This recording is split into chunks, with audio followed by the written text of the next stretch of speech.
Hey guys, well, King Kanji here, and I'm here with a very special guest. I've got MJ from Geeklist TV joining me because we're about to discuss some very interesting topics that I think you all might be pretty interested in. So MJ, why don't you say hi? Hi. It's a fucking brilliant intro, guys. MJ from Geeklist TV, you make sure you subscribe to that guy for more of that charisma right there, man. You know what I'm saying. Yeah, man, I got tons of charisma. No, seriously though, guys, before we get into this video, if you haven't already, you do need to go and check out MJ's channel. He's got some amazing content. At the moment, he's firing out daily content, so he's much better than my lazy ass. So you've got to go and check that out. But anyway, the video we're bringing you here today is we're talking about the events that could happen in the Universal Survival Arc. And currently, we're all left kind of wondering, we know that these universes are going to get wiped out.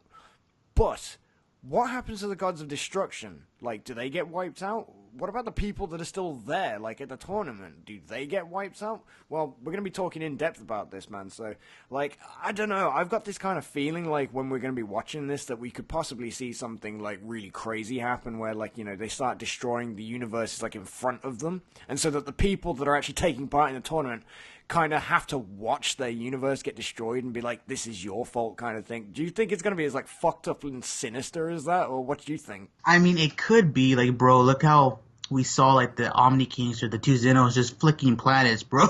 They were literally flicking planets in a game. Like, I didn't know it was I thought it was just a game, bro, until, like, it cuts to, like, the actual planets colliding. I'm like, these dudes are destroying planets. Like, holy shit.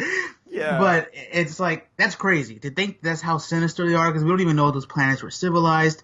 To me, they don't give a crap, you know what I mean? And the same with the Future Trunks timeline. He literally destroyed that timeline without, like, a single thought, no hesitation. And I mean, Future Zeno did that. So here they could very well do that. Like, will they actually, like, play it out? Probably not. Like, will Zeno go, Kaba, this is your sand planet, I'm destroying it right now. I don't think they'll do that. Yeah. But we could very well get like a little I guess scene of, like, the Saiyans, which I think would be very cool. It will be our first introduction to the Saiyans, and it's kind of fucked up because we get introduced to them and then they get blown up. You mean a bit like how they showed everybody before the planet blew up in the Resurrection F arc? Yeah, sort of like that. We can get something similar to that. Yeah. And even like in Bardock, too. Remember how we didn't really get to see all the Saiyans? We only saw Bardock and his team, but then we actually got to see the whole entire Saiyans, like, kind of just civilized and them at the bar, and that was just a few moments before Frieza blew it up, you know? Yeah, so yeah, I get we could get something like that, which I think would be kind of cool. But yeah, you do bring up a very good question. What's going to happen to the people there? I really do not know, because some people might say, well, what's the reason for them to kill Champa? And then when I might say back to them, well, why not? Because they don't have a they don't have a universe to govern anymore. What are they gonna do? What's the Kaioshin gonna do? What's Champa and Vado's gonna do? So it does bring up a good question to what they will do to them. But I will say this though, I think it's a bit more sinister to let them live. Can you imagine, like, Kaba has to live with the weight of all of his, the guilt of all his family and friends being destroyed? It's like you were too weak and you couldn't do that. So I think that actually might be more sinister to let them live rather than to actually just kill them off. You know what I mean? I mean, I imagine it might be one of those things where it's kind of like, well, if you can find another universe that will take your weak asses, then maybe you can survive or something, but it's really up to the team that's going to win. But I mean, like, it's kind of funny when you put it like that. I mean, do we really think that the Grand Priest is going to let, like, you know, Vados and stuff, like, die if that's going to be the case? I mean, what are your thoughts on that? I mean, we don't even know what he tried to do when Zeno destroyed the 6 universes prior, you know? Like, did he try to stop Zeno, or did he just let it happen? Do we know if he even saved him and he just put him somewhere in case another universe ever got made? Or, like, is that why some of them look younger than others? Oh, that's a good point. I don't know, bro. Maybe that's why the Grand Priest looks like a kid, because the previous one tried to stop the Omni King and he killed him, so this is the new one. This is a mindfuck, bro. You're bringing up some stuff here, dude. I think this arc, bro, even though, like, maybe we won't get a major villain to interrupt it, even though some might think so. What we might get from this arc, though, is I think we're going to get, like, a lot of light shed on situations. You know, we're going to get more light shed on what actually is the Grand Priest, what are his angels. We're going to get more light shed on why Zeno really destroyed those universes. Maybe it was just because he was irritated, or maybe there was more to it. I don't really think it needs somebody to interrupt it, to be honest. I think the idea, you know, the premise of the arc is evil enough. I mean, I think if somebody interrupted it, I'm not really sure it would it would benefit the actual series, because I think how can you get more sinister than every other universe getting blown up but one? Like, a bad guy is going to seem like really watered down unless it was like the Grand Priest, and even then, it's still like, you know, what, is he going to go on a rampage and just start destroying the universes anyway? Because that was going to happen anyway, so what's the point? Yeah, that is very true. It's like, where can you go from this point? You know, like, what would the villain even bring to the table compared to what Zeno and Present Zeno are doing, you know? Yeah, It well, was, yeah, so, I mean, like, if we were to take the conversation in a slightly different direction, though, I mean, like, we've talked about the possibility of the universe getting destroyed and maybe them having to watch and stuff. But let's go on a slight maybe idea that they don't get to watch the universe get destroyed, and when they've lost, they're actually going to get wiped out in front of everybody along with the universe. Or even if they're, like, you know, kept until the very end of the tournament before they wipe every other universe out except the last winning universe. Could you see, after they've been building up this sibling rivalry between Beerus and Champa after all of these arcs, Universe 6 losing, and then Beerus before, like, the final, or Beerus before they wipe Universe 6, begging the Omni King and the Grand Priest not to kill Champa because it's his brother, or, you know, he has, like, a change of heart, or he can't bet. I mean, we know that he cares about Champa because he did wish for the Universe 6 Earth to be there with the Super Dragon Balls. So he obviously does give a shit about him. So that says to me that he wouldn't just let somebody kill him. I don't know. What are your thoughts? I mean, yeah, I agree with you on that. We've kind of seen Beerus have this sibling rivalry with Champa, and if they are going to get wiped out alongside their universe, like the participants and the team captains and whoever's representing them, like Vados and Champa, then I can definitely see Beerus trying to get involved to stop. Because remember this, bro, every single time we see Beerus see the Grand Priest or see Zeno, he completely shits his pants. So Yeah. it would be kind of cool to see him actually grow a sack, and even though he knows Zeno could wipe him out with ease, he kind of steps in there for his brother. Or maybe, let's say that he actually does strike back against the Omni King, and he kills one of the Omni Kings, and then they detain Beerus or something, and then that adds a ton of stake, because then you know that, like, you know, Whis is then, like, you know, scared for the rest of Universe 7, and, you know, I don't know, I get the impression if we were to see Whis get scared, that would change the atmosphere completely. That is true. I know people might bring up in the comment section, well, how would Beerus do that? You gotta remember, guys, Zeno isn't exactly a fighter. He's someone who just has the power to destroy everything. So there is a good chance that maybe if he's caught off guard, he could get, like, a race with, like, the Hakai or something. That's what I was thinking, yeah. And then it would be watches. Yeah, it would be, dude, this arc can get so sinister in so many different ways. I mean, like, they're basically just kids. Can you imagine, like, what would happen if the Omni King is only friends with the other Omni King and Goku, and Beerus kills one of the Omni Kings, and just, like, you know, it was a bad idea to have two Omni Kings here, let's fix that kind of thing. And Goku kind of, like, you know, is like, wait, no, Beerus, and then the other one gets wiped out, and then the other Omni King bursts into tears because he's just killed his only friend, and then just tries to destroy all the universes or something. Yeah, even if Universe 7 has won.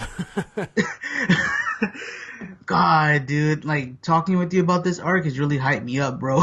But there are so many goddamn possibilities, but that's what makes this so exciting. That's why, like, there are so many things. But, I mean, bottom line, do you think that Beerus would be likely to try and stop the Omni King from hurting Champa, or do you think he would just kind of let him go, that's Champa's fault?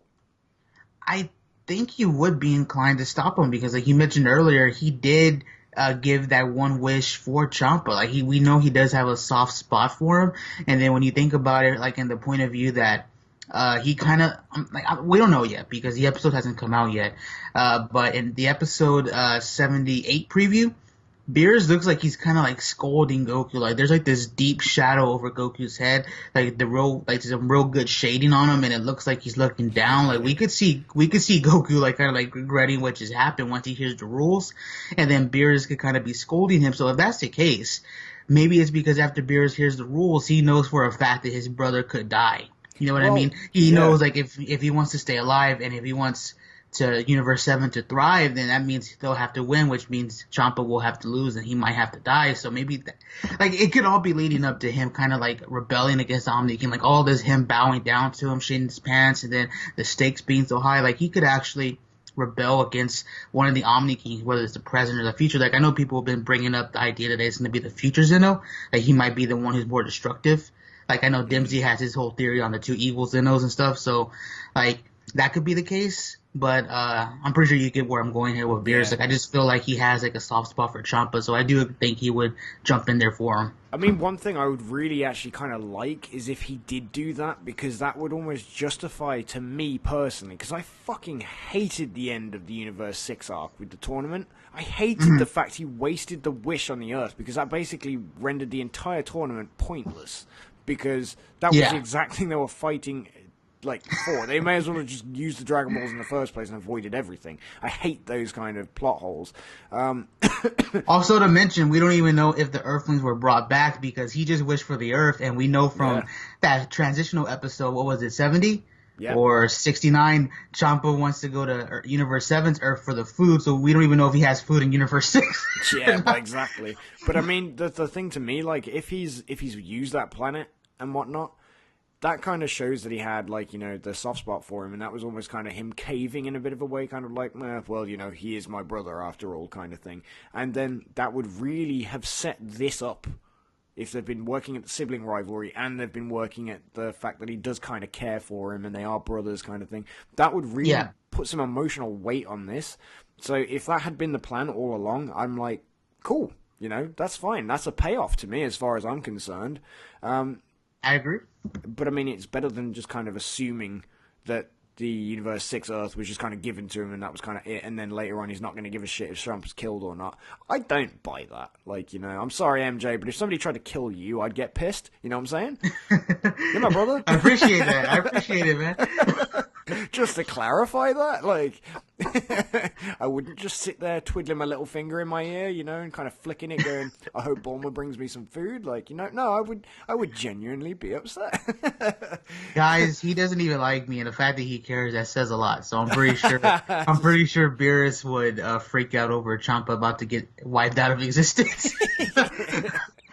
No, guys, but no, seriously, I think we're onto something here. I think this is definitely a scene that they're possibly building up to, because they're the only two gods of destruction that we were introduced to before all of these, and I feel like that's going to hold some significant emotional value going into this tournament. And I wouldn't be surprised if this either happens at the end or if it happens near the beginning, almost as if possibly Universe 6 would be the first ones to maybe get wiped out or something. I don't know.